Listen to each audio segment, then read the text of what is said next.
정말 내 마음 있는 거 이거를 다 터놓게 되면 과연 저 사람이 나를 좋아할까? 또 오히려 더 관계가 더 서먹서먹해질 수도 있고 그러니까 그런 분들이 주로 보이는 것 중에 하나가 뭐냐면은 쓸쓸하다, 외롭다, 되게 그런 허무하다 이런 반응들이 주로 많더라고요. 지금 대한민국은 사실 혼말의 시대라는 그런 거 얘기되고 있죠. 정말 요즘은 혼자 대화하는 분들이 참 많은 것 같아요. 김 작가님 혹시 스스로 혼잣 말씀 많이 하세요? 저는 혼잣말 잘 안 합니다. 확실합니까? 네, 저는 혼자서 얘기도 잘 안 하고 웃지도 않아요. 사실 혼자 있을 때는 아무리 웃긴 걸 봐도 웃지도 않아요. 혼자서는 아니란 말이죠. 혼자는 절대 안 네, 해요. 알겠습니다. 과연 정말 그러신지 한번 볼까요? 자, 이거는 김풍 씨의 자, 이거는 김풍 씨의 하지 말라고. 보시면 사진 밑에 글자가 적혀 있죠. 좋았어. 빠지고 있어. 저거 너무 창피하다. 못 보겠어, 나 어떡해. 광백이고. 자, 여러분, 우리가 SNS에 올리는 그런 글들이 있잖아요. 많은 분들이 보고 소통을 할 거라고 생각하는데 사실 이처럼 어떤 식으로든 혼잣말은 하고 있단 말이죠. 실제로. 자, 그런데 많은 사람들이 그럼 SNS에 왜 혼잣말을 할까요? 심플하게 생각해 보면 오프라인에서 대화를 하는 것이 쉽지 않다는 거죠. 그러니까 뭔가 부담이 될 수도 있고 이 사람하고 얘기했을 때서 정말 뭔가 상처를 주는 건 아닐까. 혹시 또 나랑 의견이 다르면 불필요하게 갈등이 생기진 않을까. 이렇게 시간과 노력을 많이 들여야 되는 오프라인의 어떤 대면 관계, 그것에 대해서 피곤함을 느끼는 세대가 많다는 느낌이 듭니다. 현대인의 어떤 소통 방식을 여러 가지로 할 수 있을 텐데 저는 오늘 이제 두 가지 말씀을 드리려고 해요. 첫 번째는 현대인들은 훨씬 더 갈등을 피하는 방향으로 간접적인 방식을 선호한다. 두 번째는 저 사람이 나한테 정말 필요한 사람인가? 그 인간관계도 이제는 가성비를 따지는 그런 시대가 온 거죠. 가성비 아시죠? 네. 네, 가격 대비 성능 있잖아요. 그래서 오늘 두 가지 중심에서 말씀을 나눠보도록 하겠습니다. 자, 아까 제가 그 볼빨간 사춘기 그 노래 썸 탈 거야 노래 들려드렸잖아요. 근데 실제로 생각해보면 사람들이 생각보다 이 그 썸이라고 하는 단어를 많이 사용하더라고요. 그래서 첫째 갈등을 피하는 관계 특징 중에 하나가 사랑보다는 썸. 사랑을 하게 되면 어떻습니까? 뭔가 해줘야 되고 관계를 유지하기 위해서는 끊임없이 노력해야 되고 맞춰줘야 되고 그런 것이 정말 힘든 거가 되는 거죠. 그래서 볼빨간 사춘기의 썸 탈 거야 가사를 한번 음미해 보는 게 좋을 것 같아요. 나 오늘부터 너랑 빨간색입니다. 썸을 탈 거야. 한 번 타볼 거예요. 그냥 타는 것도 아니야. 한 번 타볼 거야. 그 다음에 나 매일매일 내게 전화도 할 거야. 매일매일 전화하는 거 관계가 상당한 관계잖아요. 그리고 밀가루 못 먹는 나를 달래서라도 이건 정말 엄청난 거예요. 사실 뭐 우유 못 먹고 밀가루 못 먹고 이런 분들은 함께 이거를 참고 만난다는 건 대단한 그런 저기잖아요. 노력을 많이 해야 돼요. 예, 노력 많이 해야 되는 거죠. 그런데 이 정도 보면 어떻습니까? 생각보다 많이 만나는 그런 관계잖아요. 그렇죠. 그러니까 사귄다고도 말할 수 있는데 그런데 사람들은 썸을 탄다고 얘기를 해요. 왜냐하면 정식 교대를 하게 되면 거기에 따른 책임감 같은 것도 다 내 몫이 되는 거니까. 그게 부담스러운 거죠. 그러니까 심리학에서는 사람이 행동을 하는 데는 두 가지 방향으로 행동할 수 있다고 말합니다. 하나는 플러스 방향을 추구하는 거예요. 예를 들어서 내가 만약에 좋은 성적을 받기 위해서 열심히 공부하는 거. 이렇게 플러스 방향으로 가고 싶어 하는 방향을 향상 초점이라고 합니다. 반대로 사람들이 움직일 때는 마이너스를 피하려고 하는 방향도 있을 수가 있어요. 그러니까 예를 들어서 만약에 엄마한테 혼나기 싫어서 공부를 해. 그건 혼나는 걸 피하기 위해서 공부를 하니까 일종의 예방하기 위한 예방 초점이라는 거. 근데 이제 제가 볼 때는 지금 이처럼 현대인 의사소통 방식이 되게 간접적인 거 이런 것들을 많이 하다 보니까 예방 초점이 상당히 활성화되는 게 아닌가. 즉 마이너스를 피하기 위한 것들이 중요한 가치를 가지게 됐다는 거죠. 자, 갈등을 피하고 싶은 현대인들의 그런 스타일에 대해서 여러분 한번 화면 보시죠. 거래처에 물건을 못 보내면 어떡해? 그러니까 리셋 해버리는 거죠. 5분 전 돌아가자. 일종의 컴퓨터 게임을 하게 되면 어떻습니까? 그러면 중간에 이거를 앞에 게임이 마음에 안 들고 게임 오버가 되려면 딱 끊어버리죠. 이런 거를 바로 우리가 리셋한다. 그래서 리셋 증후군이라고 합니다. 근데 이게 현대인들이 갈등을 피하는 것 자체가 관계도 중간에 좀 맺고 잘 하다가 중간에 이 관계도 상당히 갈등이 생길 수 있겠구나 이렇게 생각이 되면 중간에 이거를 싹 지워버리고 싶습니다. 예, 그렇게 되면 마치 컴퓨터의 리부트 버튼을 딱 누르는 거와 똑같이 리셋을 시키고 싶은 그런 사람들이 많은 거예요. 그래서 이런 것이 오프라인까지도 점점 더 이어져 가는 게 아닐까라고 생각이 들었습니다. 자, 지금 제가 잠깐 영상을 하나 1분 정도 보여드릴 겁니다. 한번 보시고 한번 말씀을 나눠보도록 하겠습니다. 안녕. 근데 뭐 꼭 밖에 나가면 브이로그는 아니니까 저와 같이 집순이의 생활을 뭐야? 저분? 누구지? 이쁘다. 즐겨보시죠. 아, 일반인들. 아침을 먹을까요? 아침은 토스트. 혼자 카메라를 이렇게 옮기고 맞추나? 먹방. 먹방하고.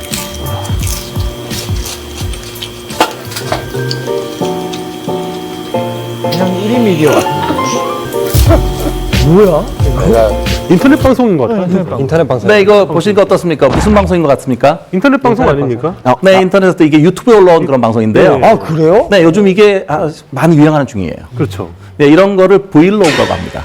옛날에 이제 비디오에다가 블로그를 합성한 신조어가 브이로그인데요. 근데 이게 그 연예인이 아니라 나와 별반 다르지 않는 그런 일반인이 나오는 거예요. 그 내용 자체도 그냥 뭐 아침에 부시시에서 일어나고 뭐 떡진 머리에다가 토스트를 발라 먹고 그다음에 이제 뭐 세탁을 하고 이런 거예요. 왜 이런 거가 유행할 거라고 생각하십니까? 근데 제가 지금 보면서 되게 마음이 약간 편했거든요. 아, 그러세요? 편하세요? 네. 되게 편해가지고 약간 만약에 저런 게 많이 볼 수 있으면 저도 많이 볼 것 같아요. 같이 약간 그런 부분이 있어. 보고 있으면 그냥 소소잼. 약간 소소하게 안심이 재밌는 되고. 소소하게. 나랑 별로 다르지 않고 뭔가 이걸 많이 꾸미고 어떤 인위적인 그런 게 아니라 동시대에 살아가는 사람들이 어떻게 살아가는가라고 하는 것들을 느끼면서 사실 지친 일상에 대해서 위로를 얻는 느낌이 있는 것 같아요. 근데 그거를 오히려 가족하고 소통하고 친구하고 얘기하고 이런 게 아니라 이런 거를 보면서 오히려 그냥 편안함을 느낀다는 거예요. 자, 여러분 혹시 티슈 인맥이라는 말씀 들어보셨습니까? 티슈 인맥이요? 예. 티슈는 뽑아 쓰는 그 화장지잖아요, 이게. 한 번 쓰고 버린다는 거죠. 그렇죠. 티슈가 사실은 보면 손을 닦거나 할 때 한 번 쓰고 난 다음에 휴지통으로 가는 거잖아요. 이처럼 생각보다 자기 필요성에 의해서 어떤 거를 관계를 맺고 그다음 필요가 없어지면 그걸 버리게 되는 것처럼 일회성의 그런 인과관계를 일컫는 말이 최근에 티슈 인맥이라는 말이 있습니다. 자, 이렇게 뭔가 인간관계 저 사람이 정말 나한테 도움이 되나? 정말 필요가 있는 사람인가? 이런 것들. 물론 이제 인간관계에도 만약 그렇지 않으면 딱 그 관계를 차단하거나 또 관계가 지속이 안 된다고 하는데 이제 문제가 있을 수가 있죠. 그래서 만약에 이렇게 일회성의 그런 갈등을 피하고 가성비를 너무 추구하게 되면 어떤 일이 날까? 저는 주로 상담을 하는 입장이기 때문에 찾아오는 그 내담하는 분들의 말씀을 들으면 아무한테도 얘기를 할 수가 없다. 정말 내 마음 있는 거 이거를 다 터놓게 되면 과연 저 사람이 나를 좋아할까? 또 오히려 더 관계가 더 서먹서먹해질 수도 있고 그러니까 그런 분들이 주로 보이는 것 중에 하나가 뭐냐면은 쓸쓸하다, 외롭다, 되게 그런 허무하다 이런 반응들이 주로 많더라고요. 그런 의미에서 과연 그러면 오늘날 한국인들은 소통하고자 하는 의지가 있는가? 저는 의지가 있다고 생각합니다. 그 의지를 단적으로 보여줄 수 있는 한 가지 예가 이거죠.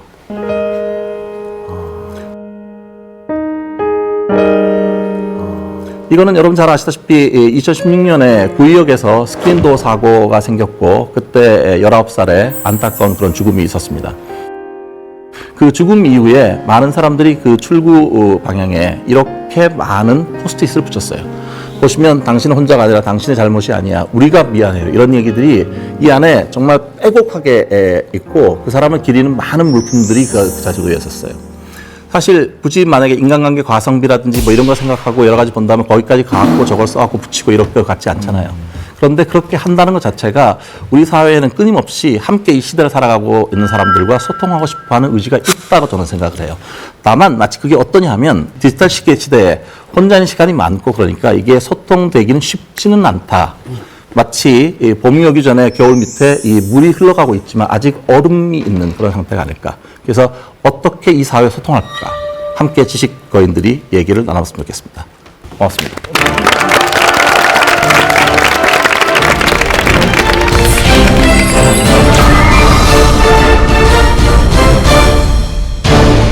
자, 얘기를 듣고 나니까 우리 그 소통이 좀 너무 좀 삭막해졌다는 그런 느낌이 듭니다. 강남 씨는 처음으로 이제 강연을 들었는데 어땠어요? 제가 그 엊그제 그 친구랑 예, 싸웠어요.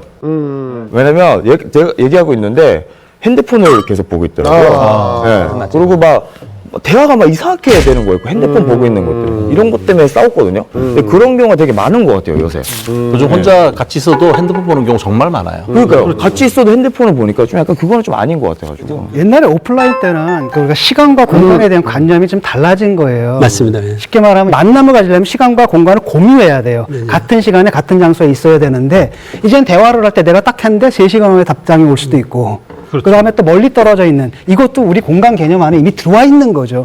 그렇기 때문에 그 사람 같은 경우에는 이 공간이라는 개념이 우리랑 다른 거죠. 이 물리학적 시간이 또 사이버 시간이 있고 난 거기 살고 있다라는 거니까 그 사람 입장에서 너무나 당연한 거예요, 그게.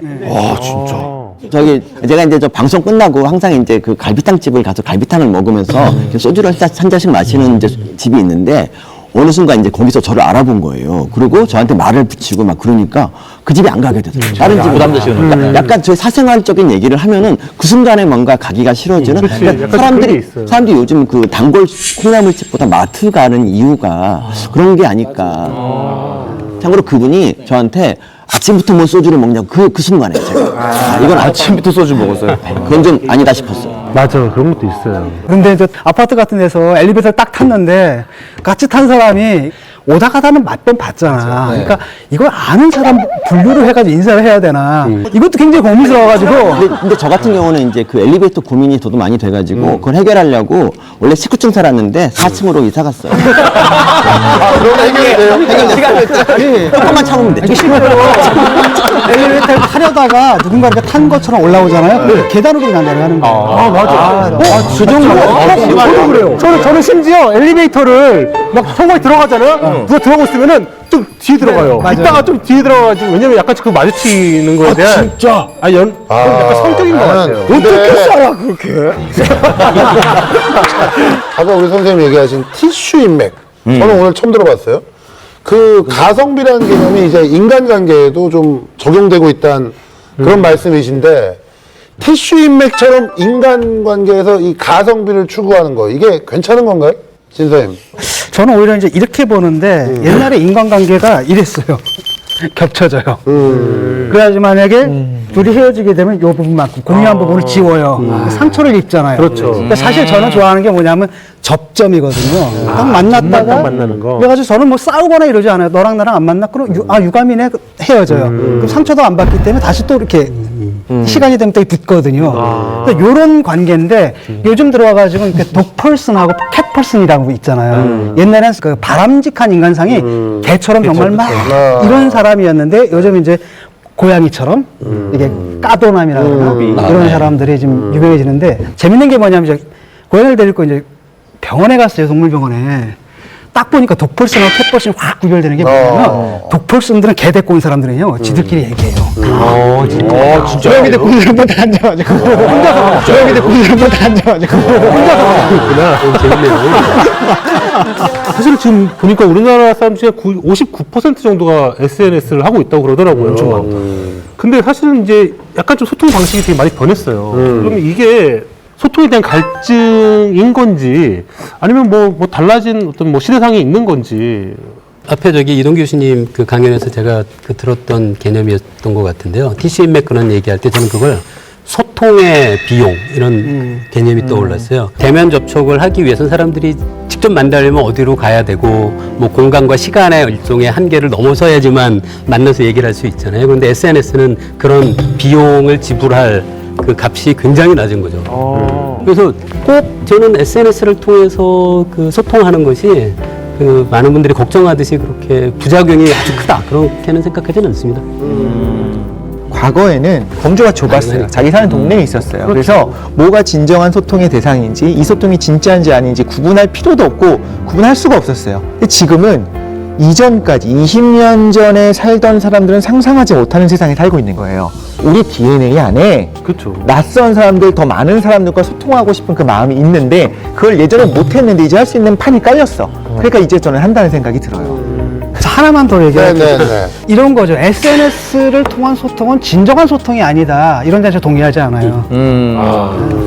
뭐 오프라인 소통 중에서도 진정한 소통과 아닌 게 있듯이 S라인 소통에서도 진정한 소통과 아닌 게 있는 거고, 두 번째는 그렇다고 해서 온라인 소통이 오프라인 소통을 완전히 대체할 수 있느냐, 그런 거 믿지 않거든요. 네, 딱 해서 어떨 땐 내가 온라인 소통을 좀 많이 하다가 어떨 땐 오프라인 소통을 많이 하다가 이걸 조절하는 능력이 굉장히 중요할 것 같아요.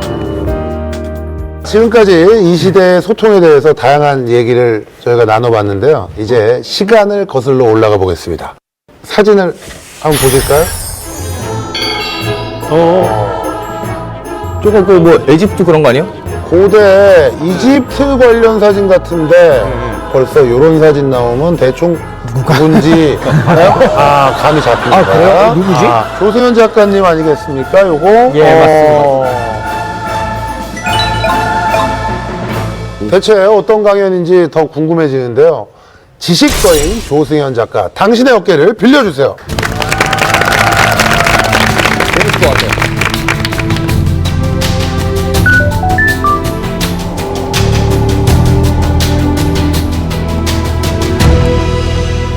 자, 우리가 이제 기술 발전과 인간의 소통이 어떤 관계를 가지고 있는지 이런 것에 대해서 얘기를 하고 있습니다.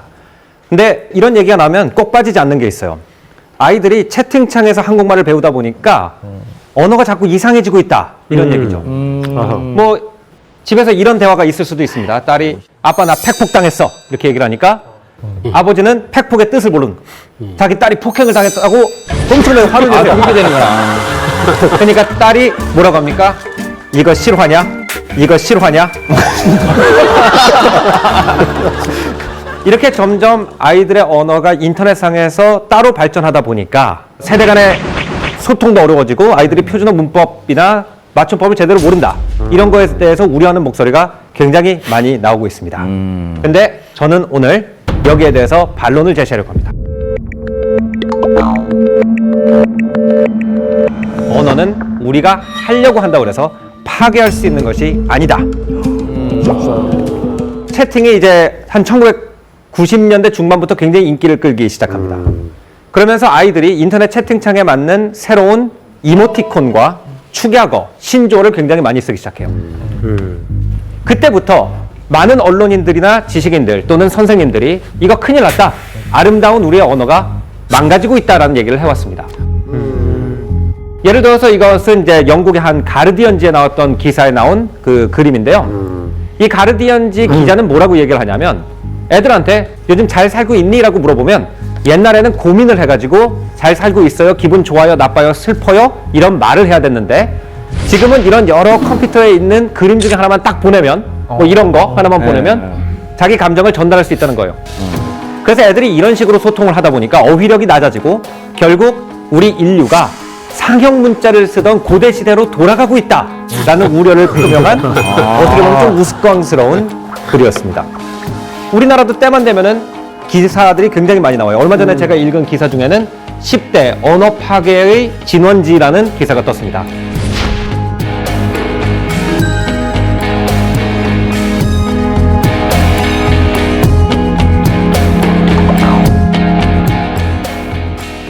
계속 이걸 쫓아가 봤습니다. 언제부터 사람들이 언어 파괴에 대해서, 언어의 변질에 대해서 걱정을 하기 시작했는지 따라가 보니까 매우 옛날이었습니다. 그래서 아까 그 고대 이집트의 그림을 제가 가지고 온 겁니다. 이때부터 사람들이 언어가 변질된다, 새로운 기술이 우리 아이들을 망치고 있다라는 얘기를 해왔다는 거예요.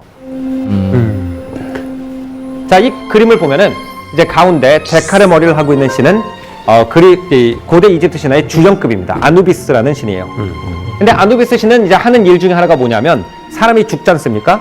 그러면은 그 사람의 심장의 무게를 진실의 깃털의 무게와 비교해 봅니다. 진실의 깃털의 무게와 심장의 무게가 같다는 것은 그 사람이 평생 진실되게 살아왔다는 뜻이기 때문에 아주 좋은 사후 세계가 그 사람을 기다려요. 근데 여기서 제가 집중하고 싶은 것은 아누비스가 아니라 오른쪽에 있는 저 새머리를 한 뭔가를 쓰고 있는 신인데, 저 신이 토트라는 신이에요. 토트라는 신은 고대 이집트 전설에서는 글자라는 걸 발명한 신입니다. 그래서 이 사람이 이 재판의 결과를 갖다 틀리지 않도록 글로 쓰고 있는 거예요. 근데 그 당시에 전설에 의하면 이 토트라는 신이 글자를 발명해가지고 이걸 써보니까 너무 좋은 겁니다. 사람의 기억이란 건 변질되기 마련인데 옛날에 일어난 일도 전혀 변질 없이 똑바로 기억을 할 수가 있어요. 그래서 야, 인간들이 이걸 배우면 너무 좋겠다 라고 해가지고 고대 이집트의 왕, 즉 파라오인 타모스라는 사람을 찾아가서 야, 이렇게 좋은 게 발명됐는데 너네 이거 한번 배워볼래? 라고 얘기를 합니다. 근데 그 답변을 이런 발명품은 신들한테는 유용할지 모르겠지만 인간들은 우매해가지고 이거 똑바로 쓸 줄 모를 겁니다. 오히려 사람들한테 글자라는 걸 주면 어떤 일이 일어날 것이냐? 학생들이 외워야 될 때는 선생님 말에 귀를 기울여 듣겠죠. 한번 놓치면 다시는 들을 수가 없으니까. 근데 언제든지 책으로 찾아볼 수 있으면 수업 시간에 나태해져가지고 공부를 하나도 안 할 겁니다. 게다가 내가 직접 경험을 해가지고 인생을 배워야 되는데 직접 경험을 하지 않고 책에서 읽은 걸 가지고 마치 지가 아는 것처럼 떠들 겁니다. 그리고 출처를 알 수 없는 글이라는 것이 있기 때문에 이 글이 진짜인지 아닌지도 모르고 무조건 책으로 나와 있다는 이유만으로 그것을 신봉하게 될 겁니다. 그래서 이 글자라는 기술은 인간한테는 해악만 있고 아무 좋은 게 없으니까 제발 걷어주십시오 라고 얘기를 해요. 어떻게 보면은 이 글자가 처음 나왔을 때 이 타모스라는 파라오가 한 반응이 지금 많은 어른들이 인터넷 세대에게 얘기하는 그러네요. 것과 굉장히 비슷하다는 걸 볼 수가 있어요. 그 마지막 저 글귀는 사실상 그거잖아요. 완전히 정보의 홍수에서 사실은 뭐가 옳고 그른가에 대해서 우리가 이제 제대로 걸러야 되잖아요. 그렇죠. 그런 데는 얘기를 저 시대에 얘기한 똑같이 거네요. 돼 있죠. 모든 것을 본 것 같지만 이해하는 것은 없게 할 것이다. 또 진실과 비슷한 것을 구분할 수 없게 할 것이다. 이런 것이 지금 시대와 똑같아요. 소름. 우와, 신기하다. 근데 고대 그리스의 플라톤이라는 사람이 왜 이 고대 이집트의 얘기를 갖다 자기 책에 썼느냐? 이때 고대 그리스가 지금 SNS가 벌람하고 있는 한국 사회에 약간 비슷한 상황이었어요. 이때 그리스에서 알파벳 체계가 완벽하게 정리가 되면서 글을 읽을 줄 아는 사람의 숫자가 폭증합니다. 그러면서 책이 굉장히 많이 쏟아져 나와요. 그 전환기에서 이 글자라는 게 우리의 삶을 어떻게 바뀔 거냐. 지금 우리가 이 거인의 어깨에서 하고 있는 대화를 플라톤도 그 시대에 하고 있었던 거예요. 그러면은 플라톤의 시대 전, 사람들이 글자를 쓰기 전의 시대 사람들은 어떻게 지식을 얻었느냐? 그 당시 사람들은 시인을 찾아갔습니다. 자, 이 고대 그리스의 유명한 시인은 호메로스죠. 장님으로 묘사가 되어 있어요. 고대 그리스 사람들은 시인은 신의 선택을 받은 사람이어서 물리적인 눈으로 현실을 바라보는 것이 아니라 내가 신의 눈을 통해 가지고 과거의 일을 갖다 머릿속에 정확하게 떠올릴 수 있다라고 믿었습니다. 그래서 이 호메로스도요, 역사를 얘기해 주세요라고 하면 처음 하는 게 뭐였냐면은 이 오디세이의 첫 번째 부분에 나온 뮤즈 신에게의 기도입니다. 뮤즈 신한테 내가 역사를 똑바로 기억할 수 있도록 도와주십시오라고 얘기를 해요.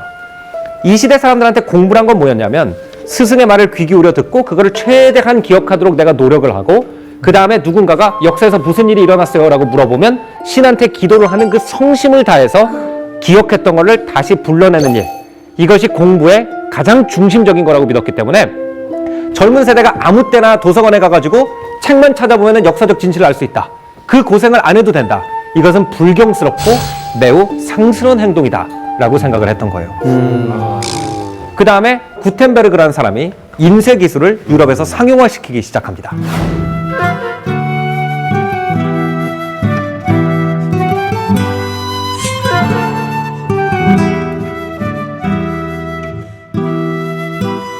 그 전에는 수도승들이 인쇄소였어요. 귀한 책이 수도원에 하나 있으면 이렇게 쭉 줄을 지어 앉아가지고 그 책을 손으로 베끼면서 그 내용을 숙지하고 암기하는 거. 즉 필사가 공부였습니다. 근데 그 필사를 갖다가 그냥 우리처럼 공책에다 베낀 게 아니라 저 아래 보시는 것처럼 한 글자 한 글자 정성 들여서 양가죽으로 된 종이에다가 칼로 글자를 문댄 다음에 거기다가 색칠을 하는 아주 정교한 작업이었어요. 이렇게 한 글자 한 글자를 자기 손으로 정성스럽게 어루만져 보지 않은 사람은 그 책을 모른다라는 것이 당시 수도승들의 공부에 대한 의견이었습니다. 근데 애들이 톡톡톡톡 인쇄기에서 찍어낸 책을 갖다 읽잖아요. 그러면은 이거는 그 사람들이 볼 때는 제대로 공부를 한 게 아닌 거예요. 여기에 대해서 아주 독서를 한 사람이 바로 이 요하네스 트리테미우스라는 독일 수도승입니다. 인쇄가 존재한다는 이유로 글자를 쓰는 것을 소홀히 한다면 그 사람은 진짜 성서를 사랑하고 공부한 사람이라고 말할 수가 없다. 찍은 걸 갖다가 사서 읽고는 나 공부한 사람이라고 말하는 거 그가 안 된다. 지금도 성경을 필사하는 분들이 있어요. 그렇죠. 두꺼운데도 불구하고 분명히 저분이 무슨 말을 하는지 알 것 같은 게 다르기는 해요. 한 글자 한 글자를 직접 쓰는 것과 쭉 읽어 나가는 것과 그렇죠. 물론 이제 지식이라는 건 외운 지식하고 베껴본 지식하고 그냥 읽기만 한 지식이 분명히 차이는 있습니다. 하지만 자기 시대의 그 지식 습득법이 유일한 방법이라고 믿었다는 것은 우리가 주목할 만해요.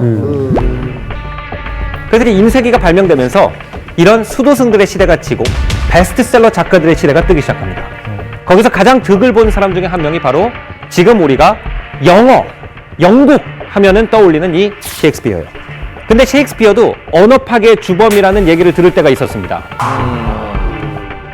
근데 우리가 이제 셰익스피어가 워낙 옛날 사람이고 워낙 교과서에도 나오고 그러니까 좀 높게 보지만 당시 사람들이 셰익스피어의 극을 읽었을 때 어때요? 다 삼각관계, 시정, 출생의 비밀 뭐 이런 것들이란 말이에요. 어떻게 보면 막장 드라마예요.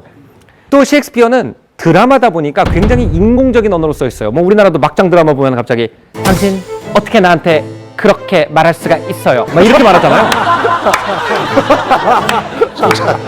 그러니까 아이들이 자꾸 셰익스피어의 말투를 갖다 흉내를 내니까 그 이후 세대의 영어 선생님들이 너무 걱정을 하는 거예요. 애들 셰익스피어 못 읽게 해야 된다. 근데 애들 셰익스피어 못 읽게 해야 된다라고 생각한 사람들이 꽉 막힌 사람들이 아니라 대창작자들입니다. 예를 들어서 걸리버의 여행기를 쓴 조나산 스위프트 같은 사람도 셰익스피어 금지 운동에 참가했던 사람이고 또 조나산 스위프트와 더불어서 영국 문학의 당시의 양대 산맥을 이루었던 이 존 드라이든이라는 궁전 시인도 셰익스피어는 아이들의 언어를 망치는 굉장히 흉악한 작품이다. 이거 금지시켜야 된다. 이런 얘기를 했었어요. 이것이 먼 영국의 얘기만 아니고요. 우리나라에서도 새로운 통신의 기술이 들어왔을 때 선비들이 반발을 한 적이 있죠. 바로 세종대왕이 한글을 창제했을 때죠. 세종대왕이 한글을 창제했을 때 배운 사람이란 건 어떤 사람이었습니까? 한문의 아주 깊은 뉘앙스를 갖다 다 다룰 줄 아는 사람. 이게 배운 사람이었어요. 근데 한글이 만들어지면은 누구나 글을 쓸 수가 있잖아요. 이거 안 되는 거죠. 그래서 우리가 교과서에서 배운 최만리 상소문이라는 게 써지죠. 자, 한번 같이 보겠습니다. 어찌 옛날부터 쓰는 폐 없는 글자를 고쳐서 따로 낮고 속되고 천한 이익이 없는 글자를 만듭니까? 이렇게 세종대왕한테 최만리가 항의를 합니다. 이렇게 우리는 항상 새로운 기술이 나올 때마다 통신의 방식이 바뀌는 걸 두려워했다는 걸 역사 속에서 볼 수가 있어요. 언어는 생명체 같습니다. 서식지가 바뀌면 언어도 거기에 맞게 진화를 합니다. 그러니까 옛날에 외울 때는 무조건 사람들이 모든 지식을 운문으로 전달해야 돼요. 운율이 맞아야 돼요. 그래야 쉽게 외우니까. 또 이제 글로 한자 한자 쓸 때는요. 글씨 쓰기가 너무 어렵고 당시 종이가 너무 비싸기 때문에 사자성어 같이 굉장히 짧은 문장이 많은 의미를 담게 만들어야 돼요. 근데 인쇄기가 발전하니까 쭉쭉쭉 길고 쉽게 풀어 쓰는 게 더 유행합니다. 그러니까 이 사람들이 볼 때는 이것도 천박한 거예요. 그 다음에 라디오, 텔레비전이 나와요. 말로 한번 툭 나오고 없어지는 언어입니다. 그렇기 때문에 한 번에 알아들어야 되기 때문에 문장이 짧아야 되고 중간에 꺼버릴 수도 있기 때문에 두 갈식으로 말해야 돼요. 그 다음에 우리 채팅 언어 어떻게 발전했습니까? 처음에 문자를 갖다 짧게 보내면 무료였지만 문자를 길게 보내면 MMS로 넘어가면서 돈이 더 파지되는 형태로 맞아요. 그랬죠. 맞아. 그랬기 때문에 채팅 언어는 당연히 짧게 젊은 아이들, 특히 통신비가 부담이 되는 아이들은 짧게 쓸 수밖에 없었다는 거죠. 맞네요. 또 다른 기술적 환경이 만들어지면 거기에 맞는 새로운 언어가 나올 거예요. 근데 저는 인터넷이 언어를 파괴한다는 데는 동의해요. 근데 우리가 생각하는 방식으로 다양한 다른 언어를 만들어내기 때문에 파괴하는 건 아닙니다. 오히려 표준어를 확산시키는 속도가 너무 빨라져가지고 사투리라든지 부족 언어 같은 게 다 죽어버리는 거를 언어를 공부하는 사람들은 안타까워하고 있어요. 여기 있는 지도가 멸종위기 언어 지도입니다.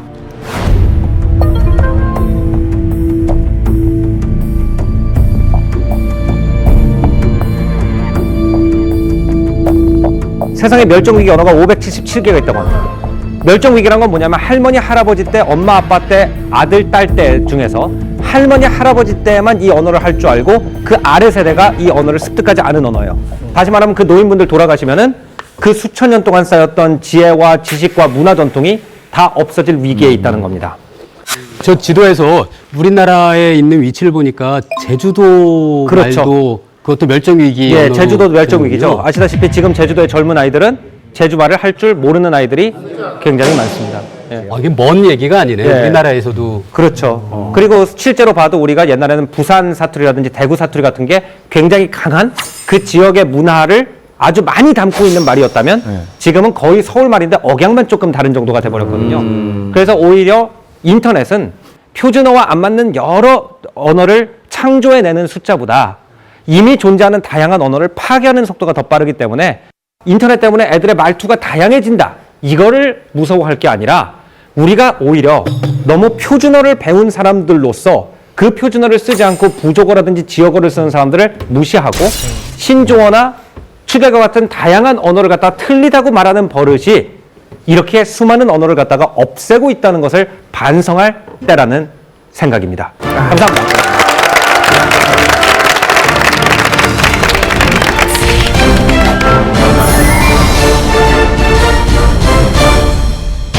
사실 제가 그 인터넷 웹툰 1세대거든요. 아, 그러네요. 네, 그래서 제가 만든 신조어도 있거든요. 아, 뭐예요? 뭐가 있어요? 예를 들면 지금은 안 쓰는 말입니다. 네. 대략 난감. 대략 난감. 원래 거기서요? 제가 처음 영웅이네, 진짜? 예, 대략 난감. 셰익스피어십니다. 대단하신 형이네. 면식 수행, 뭐 주침 야할, 뭐 이런 거 같은 거를 다 제가 썼단 말이에요. 그건 모르겠네.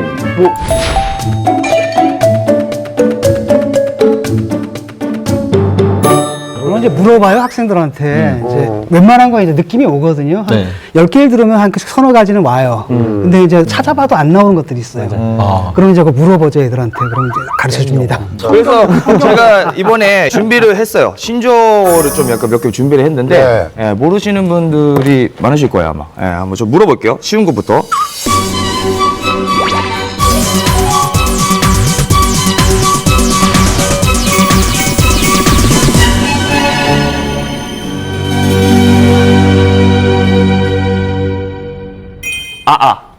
아이스 아메리카노. 아이스 아메리카노. 아이스 아메리카노. 아이스 아메리카노. 몰랐죠? 아, 저는 아이고 아파인 줄 알았어요. 아이고 아파요?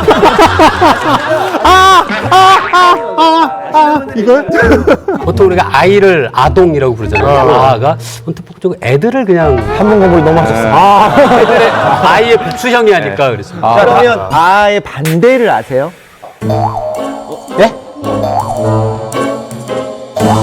뜨아. 뜨아. 뜨아. 뜨아. 뜨거운 아메리카노. 핫 이게 아니고 그냥 아이스가 아니라 핫이 아니라 뜨아죠. 뜨아예요? 뜨아예요. 아 이거 몰랐어요? 이거 몰랐어요 이거. 그래요? 민망하네요 제가 방금 실망이야. 자, 두 번째 거 끼끼빠빠 이건 아시죠? 모르는 사람 알죠? 알아요. 아세요? 모르는 사람 알죠? 알아요. 아세요? 근데 저 말을 네. 인터넷으로 글로만 쓰는 건 젊은 세대인데 입으로 뱉는 건 어른들이에요. 아, 맞아요. 빠빠랑 모르니? 이런 건 다 어른들이 말하죠. 애들 절대 말 안 써요. 절대 말 안 근데 써요. 이것도 부장님들이 많이 하실 거예요. 전혀 사용은 안 되고 이런 식으로 너 신조어 알아? 하는 시험으로서만 사용되는 것 같아요. 자, 세 번째 이응 지읒. 이건 모르시는 분. 모르시는 분. 좀 모르겠는데요. 모르겠는데. 뭐일 것 같아요? 이거 진짜 쉬워요. 초성이에요, 초성. 초성? 네. 뭔가 동의한다 이런 건가요? 아니면 뭐 비슷해요. 왜 느낌이 지금 동의랑 비슷한 뜻이 느낌이에요. 동의해요. 혹시 인정? 아니 잠깐만. 아니 부자인데 부자는 굳이. 어차피 굳이 줄일 이유가 없잖아요. 왜냐면 저게 문자 쓸 때 이응 지읒만 쓰면 문자 되니까. 쓸 때 옆에 쓰는 게 귀찮잖아요. 네. 저거만 쓰면 일성 때문에. 이응 지읒.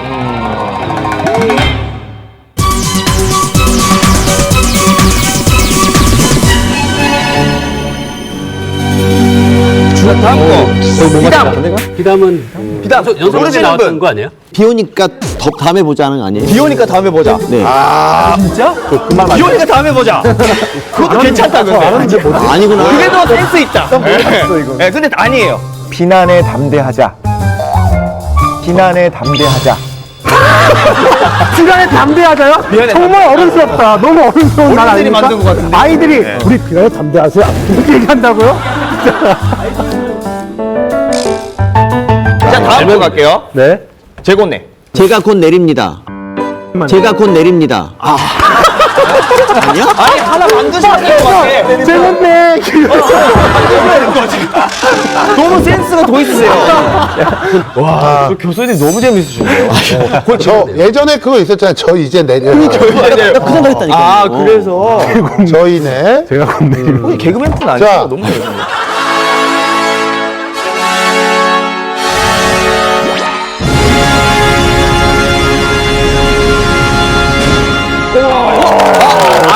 이거 맞히는 게 더 신기하다. 제목이 곧 내용보다 제가 곧 내립니다가 아예 그게 맞아. 그게 우리가 쓰는 빈도수로는 제가 곧 내립니다가 빈도수로는 맞아. 자, 다음 거 갈게요. 어려운 거 있어요? 네, 마지막 어려운 거. 자, 3개.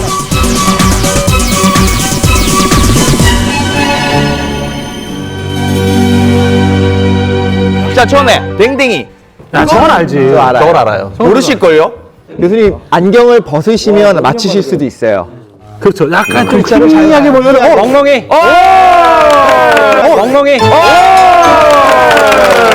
보니까 이게 뭐라고 또 덮어들 치네 우리가. 이게 다음 게 제가 볼 때 오늘 나온 것 중에 우리 세 분이 맞히시기에는 최고 난이도예요.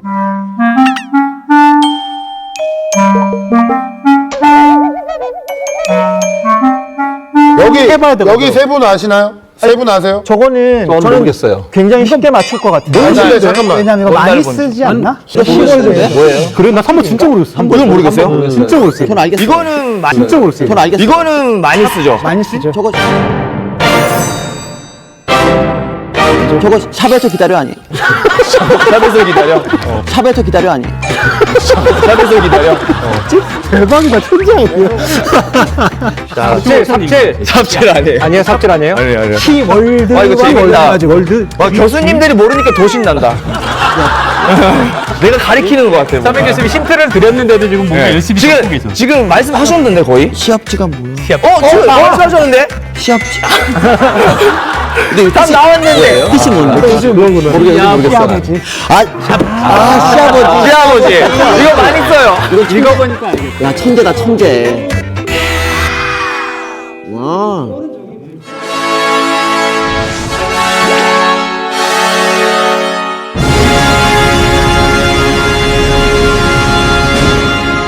근데 너무 재밌네요. 자, 간만에 머릿속. 저거가 많은 분들이 쓴다라고 얘기하기는 조금 어려울 것 같아요.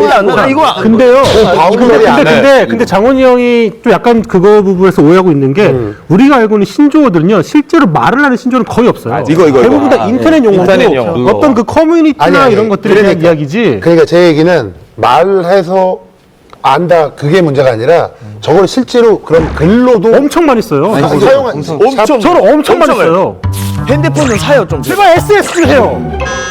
SES를 하고 SES를 어떻게 해? SES를 내가 어떻게 저게 이제 언어학에서는 소시올렉트래요. 그 사회 방언이라 그래서 인구의 어떤 특정 층만 사용하는 맞아요. 방언이에요. 그건 특정층이 근데 아무튼 이렇게 신조어들이 계속 만들어지고 있는 거에서 분명히 이제 보수적인 목소리는 뭐 좀 규제를 만들어가지고 어느 정도까지는 좀 막아야 된다 이런 얘기들이 있거든요.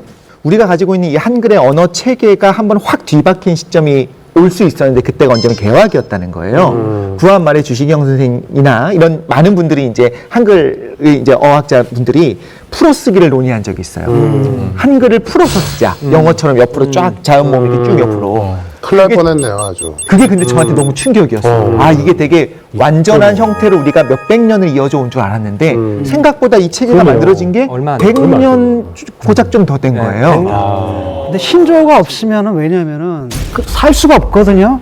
우리가 사회가 계속 발전해가지고 우리가 보지 못했던 새로운 물건들이 생기고 보지 못했던 새로운 제도들이 생기고 그런데 보통 그런 것들을 우리가 신조어로 처리하는데 신조어로 만들지 못하게 하면은 사실은 발전을 못하는 거죠. 살 수가 없고. 또 하나는 기술이 발달되면서 아까 말씀하셨지만 제가 그래서 여쭤본 거예요. 인정과 오짓이 뭐가 다른가 했을 때 아까 분명히 문자로 보낼 때 편의성이라는 게 너무 다르잖아요. 똑같하더라도. 그러니까 어쩌면 기술이라든지 그 시대 사회상하고 발맞춰서 가는 건 자연스러운 현상이 아닐까 생각해요. 사실은. 근데 이제 사실 이제 그 통제를 하려고 그러는 나라들이 있어요. 그러니까 우리나라도 그 중에 하나고요. 표준어법을 갖다가 국가기관에서 만들어서 언어란 건 이렇게 써야 된다. 라고 얘기를 하는 몇 개의 나라들이 있습니다. 그 중에 이제 우리나라가 들어가고 프랑스 같은 나라가 거기에 들어가고. 근데 대부분 실패해요. 그 프랑스 같은 경우에 이제 컴퓨터가 막 발전을 했을 때 이제 아카데미 프랑스에서는 우리나라 국립국어원 같은 기관에서 자꾸 만들었어요. 근데 이 사람들이 단어를 만들어내는 속도보다 실리콘밸리에서 새로운 기술을 만드는 속도가 더 빠르기 때문에 걔네들이 단어를 만들 때가 되면은 이미 뭐 예를 들어서 마우스, 키보드 이런 이름들이 다 영어로 정착이 돼 버렸거든요. 그때 가가지고 얘네들이 자, 이 단어를 바꿔라고 공포를 해도 사람들이 이미 다 마우스라고 부르니까 다른 단어를 줘도 안 쓰거든요. 안 쓰죠. 그래서 사실 이 언어라는 거는 수십억 명이 막 말을 하면서 그때그때 만들어지는 거기 때문에 그걸 갖다가 규제를 한다는 것 자체가 사실은 좀 불가능한 거죠. 그럼 사실 이제 이게 조승현 작가님이 강연을 하고서는 우리가 모두 그게 동의를 해버렸잖아요. 대성공이네요. 예, 성공했습니다. 원래는 온 목적을 달성했어요. 자, 우리가 지금까지 뭐 소통에 대해서 다양한 얘기를 나눠봤습니다. 그렇다면 이제 우리가 미래에는 과연 누구랑 어떤 대화를 하게 될지 굉장히 궁금한데요. 다음 사진 보여주세요. 뭐죠, 저게? 지금 보고 계시는 것이 하나는 인공지능이 만든 문장들이고요. 또 하나는 여기에 작가분이 적은 문장입니다. 두 개를 보시면서 둘 중에 어떤 것이 인공지능이 만들었는지 알아내실 수 있을까? 하나를 지금 질문입니다. 로봇가 쓰는 거죠? 그럼? 함정 문제가. 인공지능이 하나도.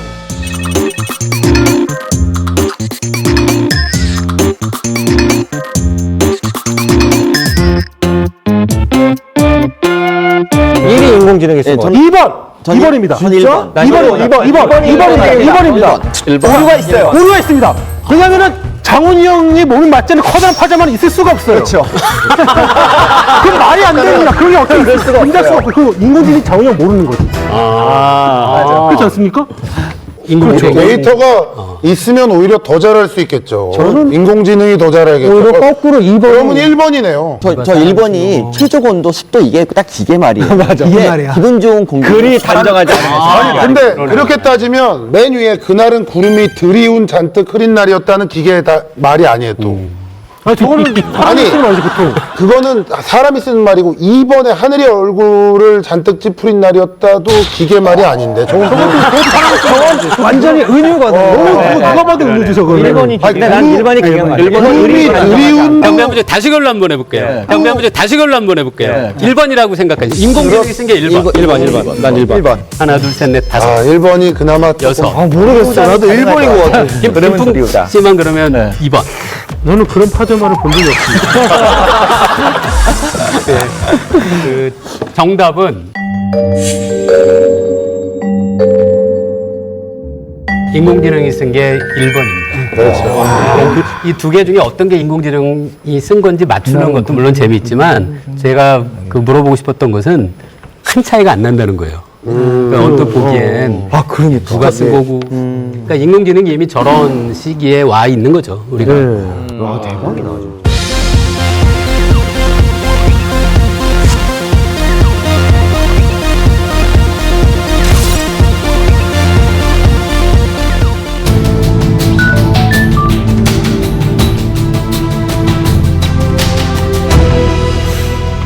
네, 안녕하세요.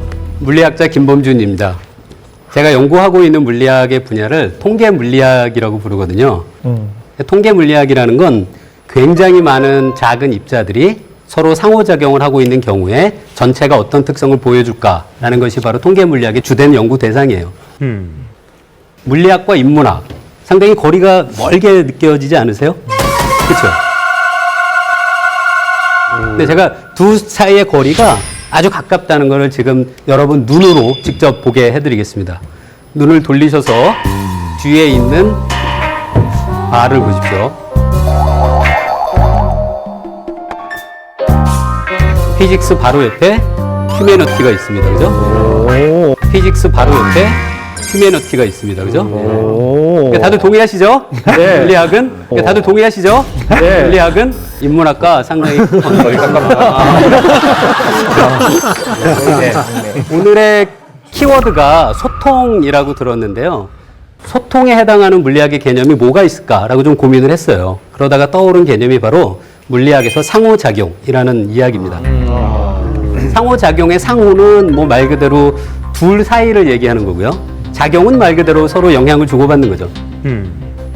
작용이라는 단어가 들어가는 물리학의 유명한 법칙이 있습니다.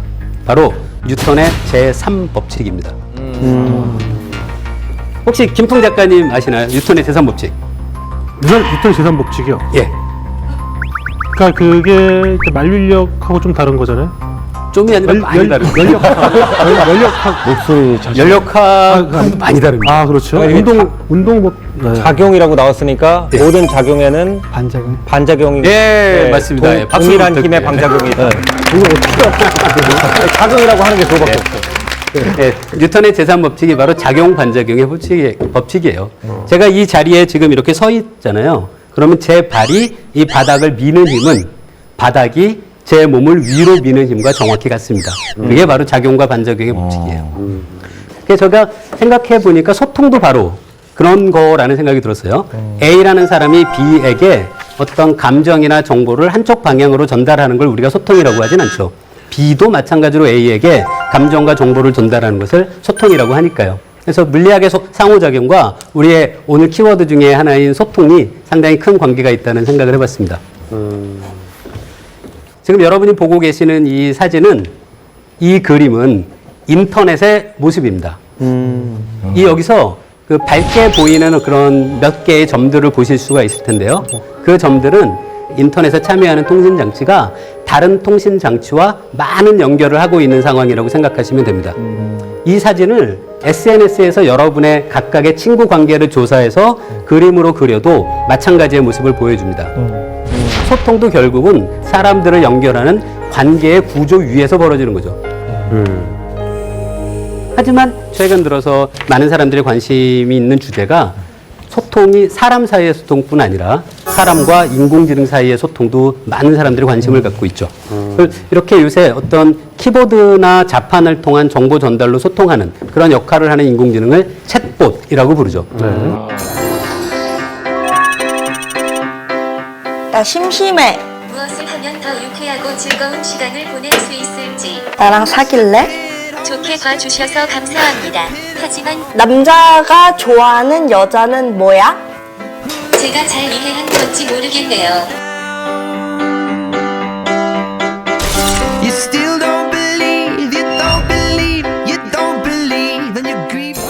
최근에 인공지능이 얼만큼 흥미로운 방향으로 발전하고 있는지를 보여드리기 위해서 제가 한번 해본 그런 장난인데요.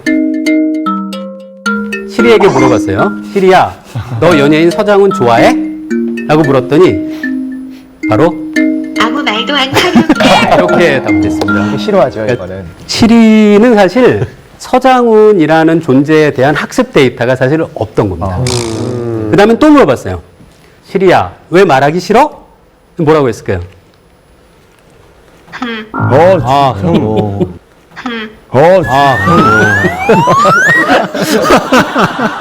아니 삐친 것일 수도 있잖아요, 저게. 컴퓨터가 왜 삐쳐요? 아니, 알아듣는 저는 걸 저 물어보고. 결과에 대해서 인정합니다. 왜냐하면 제가 새로운 상품을 소개하는 프로에서 저 실희를 네. 악랄하게 비판을 했습니다. 예. 괜찮습니다. 그래서 그래. 아니야. 나는 괜찮다. 내가 저런 반응을 해도. 이런 챗봇이 어떻게 작동하는지 잠깐 앞에서 설명드린 것처럼 사람들과 실제 나누는 대화를 학습의 데이터로 이용을 해서 아직 한 번도 접해보지 않은 새로운 대화에도 반응하는 식으로 일반화하는 상당히 놀라운 인공지능은 맞는데요. 말씀드린 것처럼 이런 챗봇이 학습할 때 어떤 데이터를 우리가 그 인공지능이 학습시키는지는 정말 중요한 문제입니다.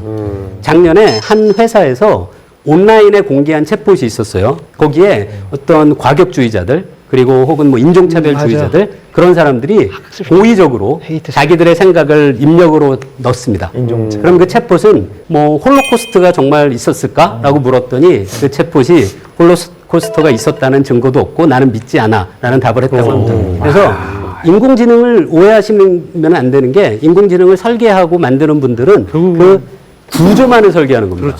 거기에 무엇을 학습시키고 그게 어떻게 반응되게 만드는지는 사실 학습 데이터의 역할도 상당히 크다고 할 수 있죠. 그리고 또 다양한 많은 예들이 있습니다. 이건 이제 바텐더의 역할을 하는 요리하는 로봇도 있고요. 여러분들께서 위스키를 시원하게 즐길 수 있도록 아이스볼을 만들어 드릴게요. 동행아, 왜? 오늘 뭐 했어? 그냥 멍하니 있었어. 나 외로워. 가까이 와. 이게 재밌습니다. 예. 여기 계신 분들이 많이 좋아하실 것 같은데요. 혼술하지 마시고 이 로봇을 하나씩 갖고 계시면 한주 많아져. 예, 함께 와, 대박. 사실 지금 막 보신 이런 인공지능은 약간 제 느낌은 초보적입니다. 예, 그래서 인공지능 중에 그 인공지능 로봇 중에 또 최근에 본 재미있는 로봇이 있는데요. 바로 스키 타는 로봇입니다. 로봇이구나. 예를 들어 여러분 아들한테 말로만 정확히 설명해서 아들이 아빠처럼 똑같이 스키를 잘 탈 수 있게 만들 수 있겠어요? 안 됩니다. 이거는 언어적인 지능이 아니거든요. 그쵸, 감각인데. 예, 근데 그걸 이제는 인공지능도 배운다는 겁니다. 이 인공지능이 작동하는 방법이 강화학습이라는 방법이에요. 그러니까 인공지능 내부에 신경 회로막이 있고요. 넘어지면 마이너스 1점. 예를 드는 겁니다.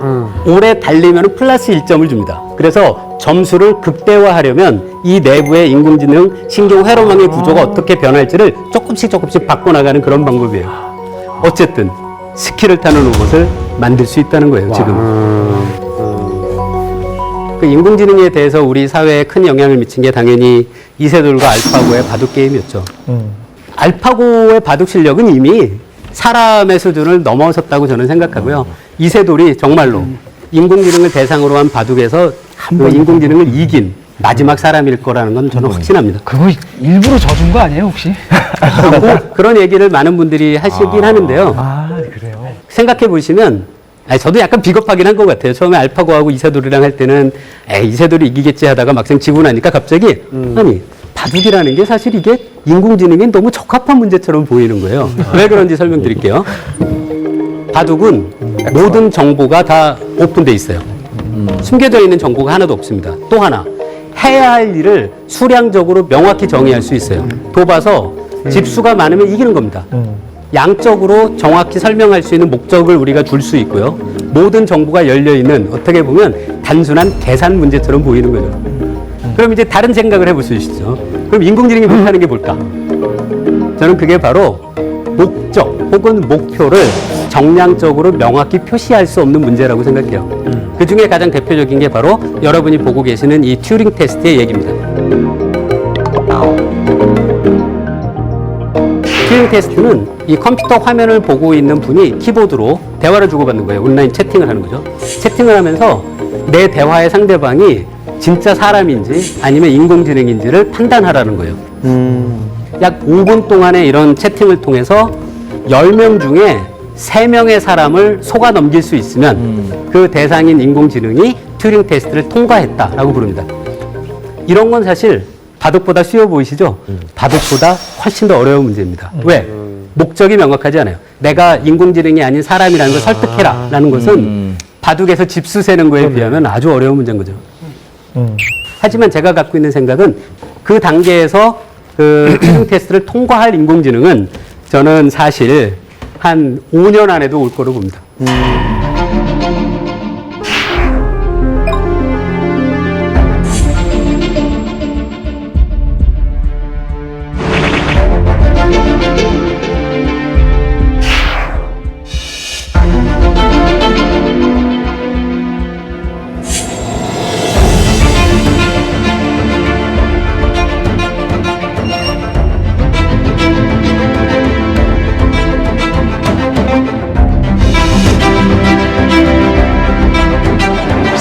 그 최근에 발전하는 이런 인간 크기의 로봇들을 휴머노이드 로봇이라고 부르는데요.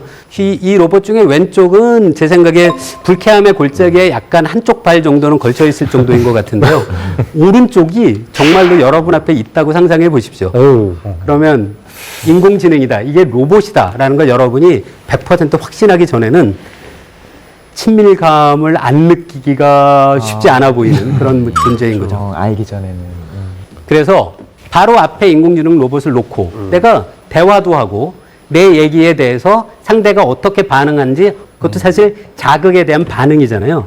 사람 사이의 자극과 반응을 정확히 흉내낼 수 있는 인공지능 로봇이 제 앞에 있다면 제가 그 인공지능 로봇에 공감하지 못할 이유는 저는 없다고 봐요.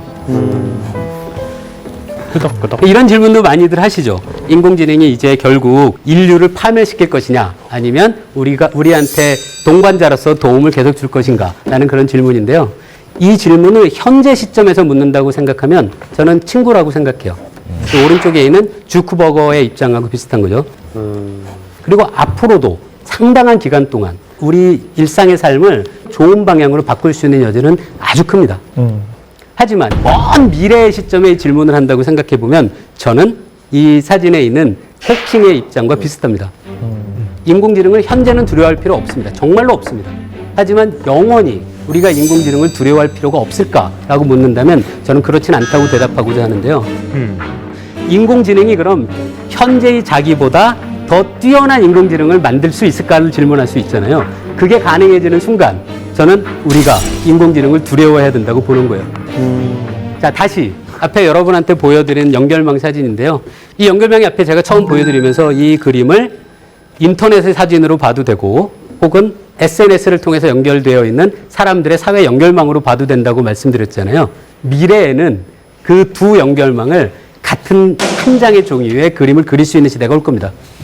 이 연결망이 사람과 인공지능이 함께 참여하고 소통하는 커다란 어떤 전체 연결망의 구조가 된다고 할 수 있는 거죠.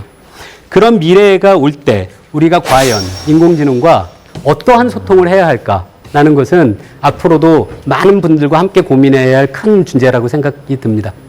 네, 오늘 제 말씀을 여기서 마치겠습니다.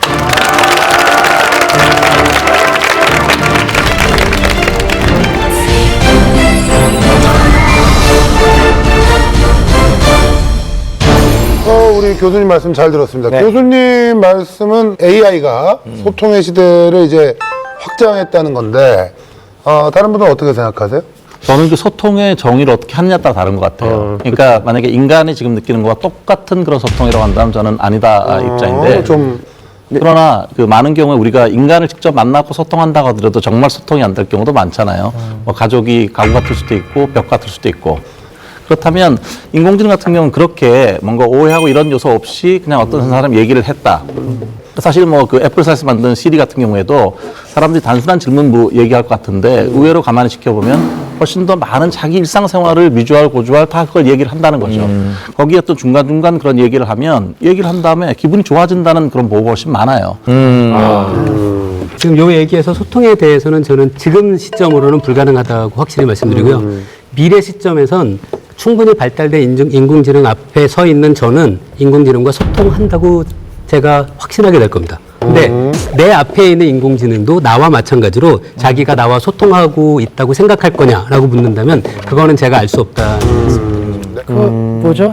안네 프랭크가 자기 일기장하고 소통하잖아요. 키티라고 불러가면서. 그거 마찬가지로 예컨대 현실의 어떤 대체물로서는 충분히 가능할 거라고 봐요. 대체물 정도? 그죠. 다만 말씀하신 것처럼 그건 가능한 것 같아요. 인간은 워낙 감정이입 능력이 뛰어나거든요. 캐스트어웨이라는 영화 봤어요? 네. 거기 보면 이제 배구공 있는데 손을 이렇게 딱 하니까 손바닥에 딱 치는데 얼굴 담았잖아요. 얘랑 막 대화하다가 어느 순간에 열받아가지고 바다에 버렸다가 미안해 그러면서 다시 갖고 왔다가 나중에 이제 바다에 떠날 때 폭풍하다 이제 애랑 헤어질 때 우리 막 가슴이 아프잖아요. 그러니까 이 정도로 사람들은 감정이입 능력이 뛰어나기 때문에 감정이입을 통해서 소통하는 것처럼 느끼는 거지 실제 소통하는 거라고 볼 수는 없지 않느냐. 과학은 이게 이제 되느냐 안 되느냐 얘기인데 저는 해야 되느냐 말아야 되는 얘기를 좀 하고 싶거든요. 중요한 얘기입니다. 우리가 인공지능을 앞에 두고 얘기를 해야 되느냐라고 하면 전 절대로 아니라고 생각해요. 왜냐면은 소통을 하지 못해서 고통스러워하는 인간들도 이미 많고 인공지능은 만약에 아까 말씀하신 것처럼 백지 상태로 만들어져서 머신러닝을 한다면 특히 오토노머스 머신러닝을 하는 애들은 우리가 걔네랑 얘기를 하면 할수록 걔네가 인간이랑 비슷해져요. 파괴해야 돼. 그러니까 얘기를 하면 안 돼요, 얘네들. 이게 인공지능 스스로가 내가 인공지능이구나라고 자각하는 일도 이게 벌어질 수 있나요? 그 순간 배터리를 빼야 됩니다. 그 순간 배터리를 빼야 됩니다. 왜요? 배터리를 빼고 전원을 내려야 돼요. 왜냐면은 자각이라는 거는 타자화도 가능하다는 거거든요. 그러니까 내가 인공지능이다라는 걸 아는 건 인간이라는 존재가 있다는 것도 아는 거예요. 그리고 저 인간이 어떤 약점이 있고 어떤 강점이 있는지를 분석하기 시작할 수도 있다는 얘기고 또 우리가 자기네를 발명했다는 이유로 자기네들을 탄압하고 있다는 것도 인식을 할 수 있다는 얘기거든요. 그러니까 용하다. 인식을 하는 순간 우리는 배터리를 뽑고 전원을 내려버려야 돼요. 그렇죠. 근데 좋은 쪽으로 막 프로그램 하면 되잖아요. 좋은 쪽으로만 움직이라. 근데 인식이라는 게 자발성이 들어가는 거거든요. 그러니까 예측이 불가능해지잖아요. 이렇게 자의식을 가진 인공지능을 보통 이제 강한 인공지능이라 그러고 우리가 보통 쓰는 거는 그냥 부분적으로 쓰는 것도 약한 인공지능이라 그러는데 과연 이제 강한 인공지능이 가능할까? 불가능할까? 그 문제죠. 한번 생각해 보세요. 만약에 가능하다. 자기 의식을 갖고 있고 자기 의지를 갖고 있고 심지어 악의를 갖고 있거나 아니면 선의를 가질 수도 있어요. 심지어는 의지가 필요 없다는 거예요. 그러니까 그다음에 이렇게 얘기하는 거죠. 그게 더 무서운 지구를 보자. 어떤 지구가 나은가? 지구 더하기 인간이 나은가? 아니면 지구 빼기 인간이 나은가? 어느 게 합리적인가? 그렇죠. 대답이 분명하죠. 그렇죠. 터미네이터 상황이 나오는 거거든요. 화면에서 그러네요. 그렇게 정확히 거기에 동의해요. 그래서 제가 그 강조하고 싶었던 것도 강한 인공지능이 어느 날 우리에게 도래하기 전에 우리가 이런 고민들을 해야 된다는 거예요. 그걸 원하는 사람은 아무도 없죠.